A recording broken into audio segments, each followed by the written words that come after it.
Okay, so we're looking at the material on Israeli singer Omer Adam and his really profound decision to start observing the Sabbath fully over the past 2. Yeah, and that one quote just jumps out immediately, defining Shabbat as nahat, serenity. It's a beautiful anchor. It sets the emotional tone perfectly, and that's a real strength. It is. But it also, it immediately brings up the first big question for me, which is about scale. This isn't just anybody finding serenity. Exactly. I think that's our first point of critique. The piece captures the personal benefit, but we need to elevate the cultural significance of this choice. The material effectively captures the personal emotional benefits of Sabbath observance, but it needs to amplify the cultural significance of this specific choice by leveraging his public stature. It almost comes across as, generic celebrity burnout. And that undersells the drama of it. This is a top-tier performer, someone who famously doesn't give many interviews. For him to do this isn't just a lifestyle tweak. It's a massive professional choice, a high-stakes one. So the suggestion is to really lean into that tension, explore the friction between the constant, relentless demands of his fame and what full observance actually requires. That's where the story is. The radical disconnect. So for some concrete examples, it's not enough to just say, no phone, no TV. That's easy to grasp. We have to frame that within his profession. Yes. What does a 25-hour blackout actually cost a global pop star right now? I mean, think about it. The entire industry runs on the weekend. Friday night shows, travel, the Saturday night gig that starts the minute Shabbat is over. Or even just a song release. He drops a new single on a Thursday, and he completely misses the entire initial wave of social media reaction. That's professional sabotage in today's market. It is. And you can juxtapose that, right? The constant noise of fame, the millions of followers, the data, the charts. And contrast that with his own description of Shabbat as a day of quiet, of listening. By showing what he sacrificed professionally, the spiritual gain feels so much more profound. It reframes the whole narrative. It's not just Omer Adam found peace. It's Omer Adam rejected the entire structure of modern celebrity to find peace. That's a much bigger story, a much more significant one. For sure. And that actually leads really well into the second point. The language he uses to describe that peace, exactly. Exactly. That quote about how observance grounds him and returns him to his roots, it's so powerful. It is, but I think the material relies on the quote to do all the heavy lifting. I agree. So our second critique. While the core quote that the observance grounds him and returns him to his roots is evocative, the material needs to define the elements of this metaphor more sharply to increase its impact. The weakness is that the examples given, reading books, sitting with family, being present, they're lovely, but they're a little generic. They could apply to anyone taking a digital detox for a day. The quote promises something deeper, something specific to him. We don't really get a sense of what he was ungrounded from. What are these specific roots for Omer Adam, the person, not just the brand? So the suggestion is to build out that context. We need to frame what he's escaping from more specifically. And what he's returning to. If it's about roots, we need to know what kind of tree we're talking about. Is it cultural, familial? The material has a great clue. It mentions he got used to not being present in any situation because of his phone. Chronic absence. That's such a powerful idea. Yes.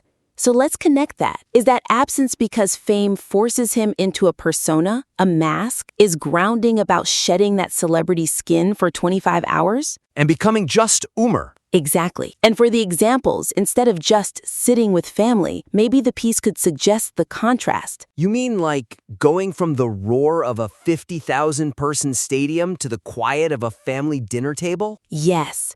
Or what if the roots are about reclaiming a specific family tradition or a piece of his cultural heritage that gets lost in his very modern international career? Especially since the piece mentions his family doesn't observe as strictly as he does. That makes his choice even more personal, more intentional. Right. It's an active choice to embody a tradition.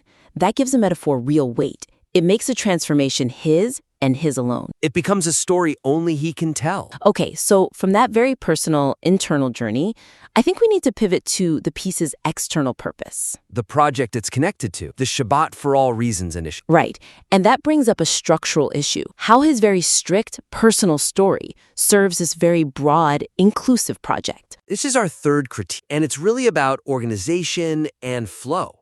To maximize the material's utility for the broader initiative, The structure should more clearly integrate Omer Adam's strict personal adherence with the universal, inclusive mandate of the Shabbat for All Reasons project. The weakness is in the current layout. It presents his observance as, Shabbat as required by halakha. The whole deal. No TV, no phone, no travel.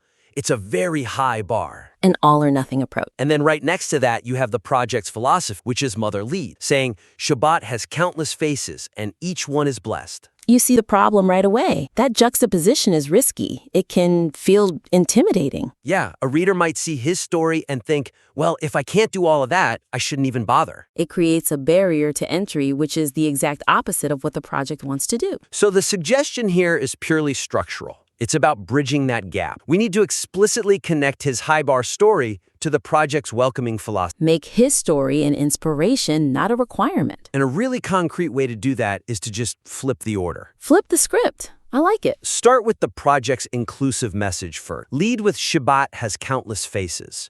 Establish that welcoming, open-door tone from the beginning. So you set the stage with the invitation. Exactly. Then you present Omer Adam's story as one powerful, deeply meaningful expression of that vision. So his story becomes proof of the depth that's possible, not the minimum standard for entry. It's an example, not the rule. And there's a perfect pivot point already in the material to make that transition. His mother's quote. Yes, Sharon Adams sang, "My Omer, my pride, you are the light that illuminates our Shabbat." That's the bridge. You place that quote right after describing his strict practice.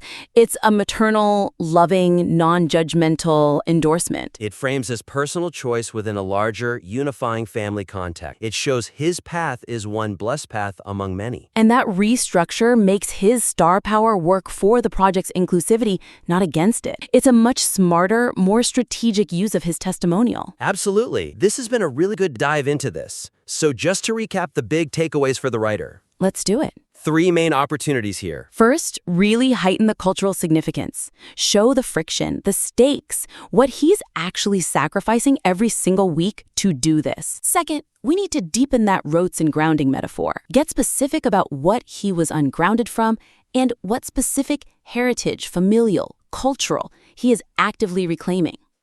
And finally, a simple structural fix. Lead with the project's inclusive, welcoming philosophy. And then frame Adam's story as one inspiring, high-depth example of that philosophy in action, using his mother's quote as perfect bridge.